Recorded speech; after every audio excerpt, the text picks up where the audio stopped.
Okay, that was fish handling. Let's take a few minutes to talk about fish holds. I thought that was interesting. What fish holds were like at the beginning and how they evolved, the different steps. Well, yeah, fish holes at the beginning where you would jump down in the fish hole. It was wood. It was a wooden boat. Did you say it went right up against the ribs? On the Yeah, side of the boat? you'd look and see the ribs on either side, and a few planks in the bottom, and a shaft alley down the middle, and a place where you could get into it and grease your intermediate bearings, old Babbitt bearings that we have in the middle. But fish would get squashed in around the frames on the edge. There was nothing to even a hint of anything to get them cold.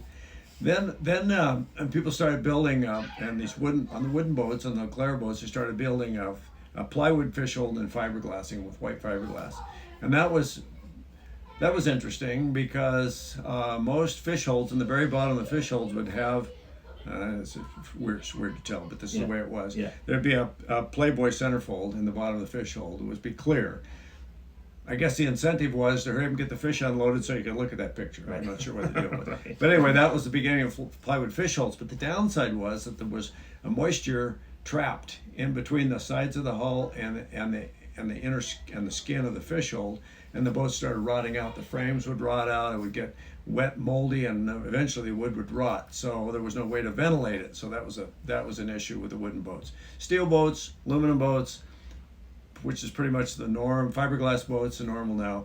The rot's not a problem anymore. The fish holds usually have a good system for circulation and refrigeration, and the fish look better now. And technically, when you braille them out of the or roll them, we don't braille them anymore. We roll them out of the net into the fish hole. They land in water, so they don't get the big red marks and the bruises and everything. So our fish is great.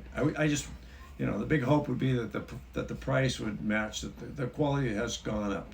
Got it. But there is competition with farm salmon still, and there is competition from fish from Russia. And so it's a world thing, and so we get what we can get. Hopefully it'll get better.